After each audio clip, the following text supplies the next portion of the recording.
Therefore, today, I'm announcing the House of Representatives moving forward with an official impeachment inquiry. I'm directing our 6 committees to proceed with their investigations under that umbrella of impeachment inquiry. The president must be held accountable. No one is above the law. Well, she did it. Sort of. Let's see if AOC, the squad, Mad Maxine Waters, and the rest of that ilk on the far left who have been screaming for Trump's head and impeaching him since the day he was elected and before he even put his hand on the Bible and took the oath of office. Impeach 45! Impeach 45! Do you think they're going to be able to figure out Nancy didn't actually give them what they think they got?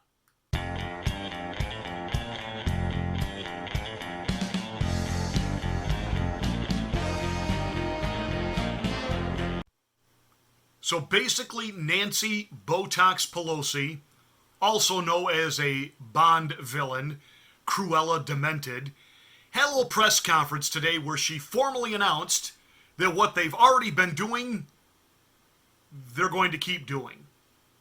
This is what Jerry the Nads Nadler has been doing since the day he got the ability, the authority, and the power to investigate all things Trump in January of this year.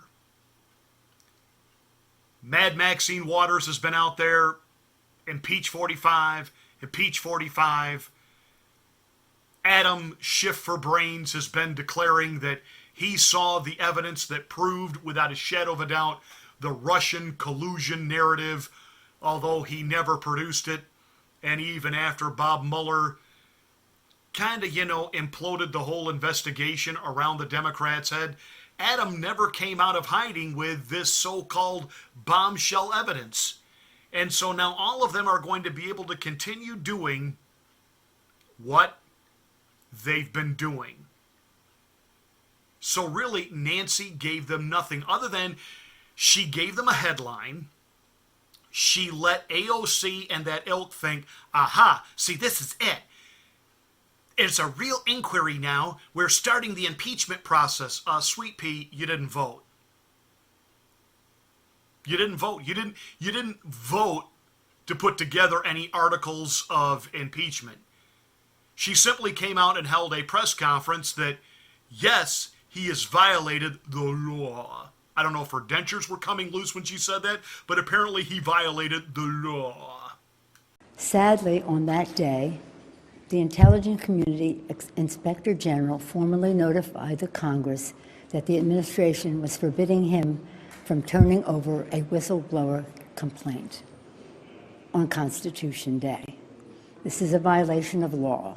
Shortly thereafter, press reports began to break of a phone call by the President of the United States calling upon a foreign power to intervene in his election.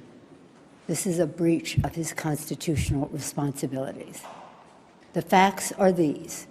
The Intelligence Community Inspector General, who was appointed by President Trump, determined that the complaint is both of urgent concern and credible. And its disclosure, he went on to say, relates to one of the most significant and important of the Director of National Intelligence's responsibility to the American people. On Thursday, the Inspector General testified before the House Intelligence Committee stating that the acting Director of National Intelligence blocked him from disclosing the whistleblower complaint. This is a violation of law. I can say with authority the Trump administration's actions undermine both our national security and our intelligence and our protections of the whistleblowers, more than both. This Thursday, the acting DNI will appear before the House Intelligence Committee. At that time, he must turn over the whistleblower's full complaint to the committee. He will have to choose whether to break the law or honor his responsibility to the Constitution.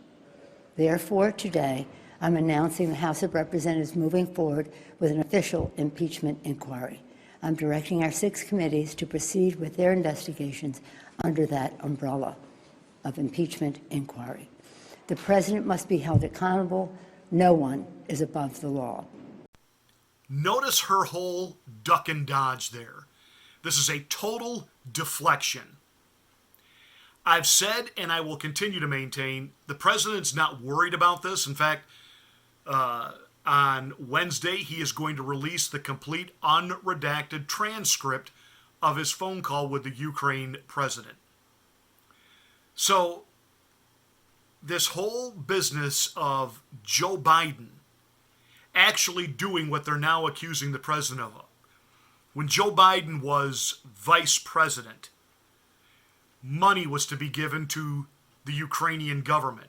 But they were doing an investigation into his son, who was working at that time on the board of directors for an oil firm that was under investigation for corruption.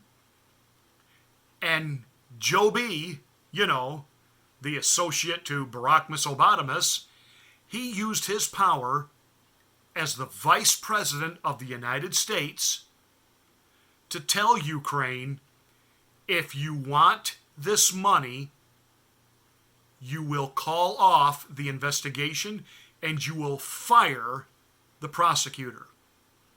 And they did. And the Ukraine got its money. Which is exactly what they're trying to accuse Trump of, although Trump said, listen, number one, I don't like to give large sums of money away to any country, especially when they're not paying their own fair share.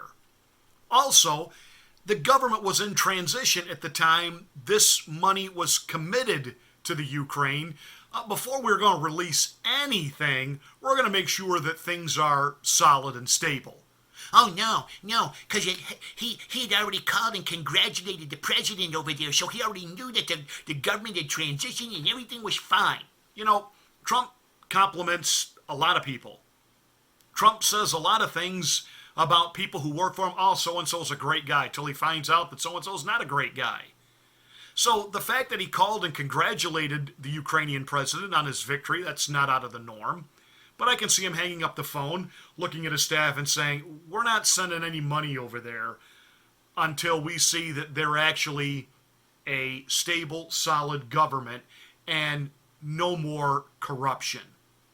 And part of that would be, hey, are you going to actually demonstrate to the world that you're not corrupt by pursuing a corruption investigation you were doing and then you halted and you fired the prosecutor for money? I can't wait to see this unredacted transcript. You got AOC running around out there. Oh, the things that Trump has already admitted to, those are impeachable. What a dingbat. She knows and understands absolutely nothing about this process. But Nancy Pelosi seems to be hedging her bets on this so-called whistleblower testimony. That obviously this whistleblower has got it. Got it. And we're going to bring them before Congress, and they're going to tell us what they got. And here's the thing. Even if they got nothing, the Democrats are all going to say, yeah, I could vote for that. I could vote for that. Notice how the Republicans, even Lindsey Graham is kind of reverting back to the old Lindsey Graham. Well, if the president really did use his office, to withhold money unless they were going to do, oppo research for him against, his political contender, Joe Biden, that's not good. That's not good. The Democrats never do this. They circle the wagons immediately. Here's the amazing thing in all of this. Nancy, as she continues to, lick her lips and try to, keep her dentures from falling out on national television and refusing, obviously, to take any questions. That was another interesting thing. This little dog and pony show. And, of course, some of the pundits that I saw over on Faux Pas News, formerly known as Fox News, the Juan Williams and the Chris Wallaces, these fake, phony, trying to be, we're impartial. No, you're never Trumpers. That's all you ever have been. The fact that some of these freshman congressmen who are in Trump districts the fact that they're willing to sign on to this after 24 hours, this is not good for the president. This is not good. They're willing to vote for impeachment. This is not good. Here's what Nancy did, and I'm going to explain this. She got the caucus together. She had to keep the rabid aspect of her party, i.e. AOC, Alexandria Ocasio-Cortez, and the squad, and even Mad Maxine Waters and, what's his name, Al Green, and Jerry the Nads Nadler, and Adam Schiff for brains. She had to placate to them and give some validity that make it look official, like we're really looking into impeachment of this president. That calms the radical part of the base down, because they haven't figured out they got rope-a-doped. She got all of the sane Democrats together, including these moderate freshmen who won in Trump districts in the 2018 midterms, and said, listen, I need you to sign on board to what I'm going to do at this press conference. Understand, we're going to drag this out for months because we're not actually voting on anything right now. I'm just going to stand up there and say, we're going to keep doing what we're doing. We're investigating. We're doing an inquiry. We're looking into things. I won't hurt you in the upcoming election by dragging you into an impeachment fight. It won't come to that. There's no there. We got to make it look good for TV. We got to make it look good for our fringe lunatic supporters, because we do need their vote. We need to, they need to think we're doing something. But understand, nothing is going to come of this during this election cycle. You've got nothing to worry about. She really is Cruella demented. She is willing to put the country through this farce, but on the other hand, she can't really talk about anything else either. She's handcuffed the Democrats from talking about any substantive policy during this election cycle, because it's all going to be impeach. And when there turns out to be actually no there, or the American people look at this and say, okay, so our president said to another president, hey, some Americans did some things over there that you were convinced are kind of shady. You better look into that. The fact that he happens to be the son of a former VP, that's kind of irrelevant. It also puts a spotlight on, what did Joe Biden know? And did Joe Biden use the office of the vice presidency, acting on behalf of the one Barack Obama and the full weight of the American government, to bail his son out? Really? Really? I promise you right now, Biden wants us to go away immediately. But Nancy thinks, that she's going to outsmart Trump here, and she's got him now. She's got him. She's definitely got the news cycle. And we know that PMSNBC and CNN, they've been run out of stuff to talk about since the whole implosion of Russian collusion. Well, she just gift-wrapped and gave them something that they can all get excited about. They're on their way to yet another fake orgasm. They'll have to run right out now and buy some prophylactics, because they're about to get uber excited. Rachel Madcow might tick back up, and the Libloon cable news TV ratings, airport terminal TV, also known as CNN, might become kind of relevant within the conspiracy nut world out there that, he colluded with Ukraine. But again, it will turn out to be yet another nothing burger. But hey, she placates the left. You as the American people ad nauseum never get to hear about the great day that the president had today at the UN. No, nay. We got to talk about impeach. And then, of course, Nancy had to thank everybody. By the way, who smiles when they're talking about the Constitution in pertaining to how you impeach a president? And she stood there and she smiled. I thank our Chairman Nadler, Chairman Schiff, Chairman Nadler of Judiciary, Chairman Schiff of Intelligence, Chairman Engel of Foreign Affairs, Chairman Cummings of Oversight, and Chairman Cummings I've been in touch with constantly. He's a master of so much, but including inspectors general and whistleblowers. Congresswoman Richie Neal of the Ways and Means Committee, Congresswoman Maxine Waters of the Foreign Financial Services Committee. And I commend all of our members, our colleagues, for their thoughtful approach to all of this, for their careful statements. Thoughtful? Did she really just say the thoughtful way they've handled this? Jerry the Nads Nadler has been made to look like an absolute buffoon and has embarrassed himself time after time after time when he had Cory Booker up there, when he had Robert Mueller up there. I mean, one Q&A after another before live national television has blown up on him, but he's been thoughtful in this process. Adam Schifferbrains, who was hoodwinked by a couple of radio DJs, he thought he was talking to actual representatives of the Russian government who could supply him with dirt and intel on Donald Trump. Adam Schifferbrains, who claims that he had the smoking gun. He could, without a shadow of a doubt, prove the Russian collusion. Where is it? Where is it? Never proved anything. Elijah Cummings, who has presided over one of the biggest hellholes in this country, the city of Baltimore, a rat-infested, hundreds of millions of dollars in aid pumped in there, and it's all gone. Has anybody checked any of Elijah's overseas accounts? The thoughtful way in which this was handled? Mad Maxine Waters, who since the day after Trump took the oath of office was screaming for impeachment and worse to his supporters. Can't people see what's going on?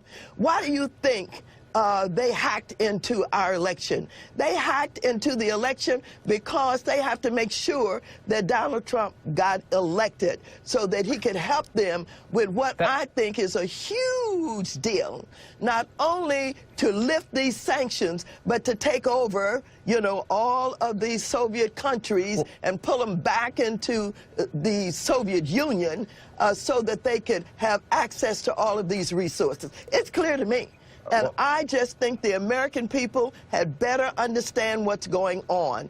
This is a bunch of scumbags. That's what they are. Those are very strong words, Congresswoman. Organized around making money. Who do you mean by that when you call them scumbags? Who are you talking about? All of these people who are organized with these oil and gas interests that's in the administration and friends of the President of the United States, this back channeling that you see, these are a bunch of scumbags. And if you see anybody from that cabinet in a restaurant, in a department store, at a gasoline station, you get out and you create a crowd. And you push back on them. And you tell them they're not welcome anymore, anywhere. I don't respect this president. I don't trust this president. He's not working in the best interest of the American people. His motives and his actions are contemptible. And I will fight every day until he is impeached.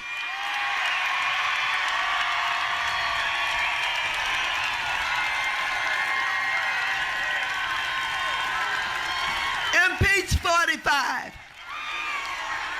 Impeach 45. Impeach 45.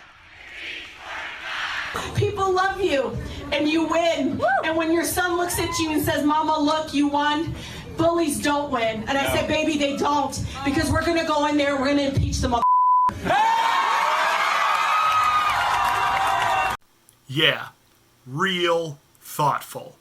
That said, that's it for this special edition of the Afternoon Drive. Thank you so much for watching. Hey, give us a thumbs up and a like. Spread this one everywhere because you know YouTube will bury the algorithm and not let it get out of the basement while they control the Nancy-only version and spin of how they want this narrative to play out. So help get this video out everywhere, and thank you for that. Thank you for subscribing and being a part. I do read your comments. Make sure you leave a comment, and make sure you smack the bell for my next rant.